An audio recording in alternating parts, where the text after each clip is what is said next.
Varėnos Ūla, na, tuomet pakankamai įdomi situacija. 4 ekipos turėtų po 2. Drabavičiaus šūvis yra žaisti mažumoje. Na, šį metimo nėra. Perdavimas prie 6 metrų linijos, netiksliai bėga į priekį Duko, tikėdamėsi, jog pavyks komandai perimti kamuolį.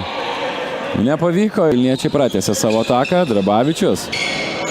Jo reidas ir 7 metrų baudinys. Kas nemato atakos tęsinio, Drabavičius, kokia laisvė jam, čia 7 metrų baudinys ir pašalinimas.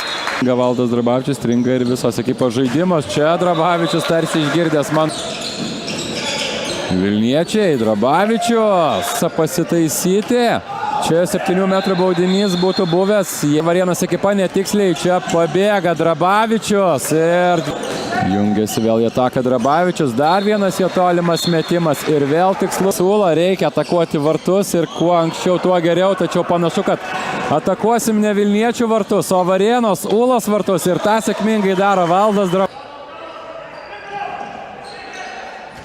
Perima kamuolį Valdas Drabavičius, šansas jam ir jis savo kauniečiai apie pasyvų žaidimą apsigina. Čia Vilniečiai, Valdas Drabavičius pabėga ir dar kartą gerai ginasi Vilniečiai net ir mažumoje ir sugeba perimti kamuolį. Bėga į greitą puolimą. Turėjo sėkmingo atkarpo be ekipos ir viskas baigėsi lygiosiam. Valdas Drabavičius tokių progų turėjo ne vien. Įgina Vilniaus ekipa į greitą ataką, skuba Vilniečiai. Drabavičius ir dar vienas jo tikslus metimas. Ginasi čia šansas pabėgti į greitą puolimą ir Valdas Drabavičius nutraukė.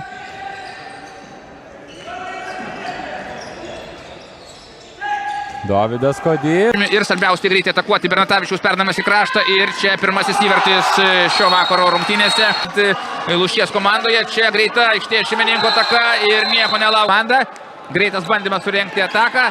Drabavičiaus metimas ir įsisuka iš gynėjo globos.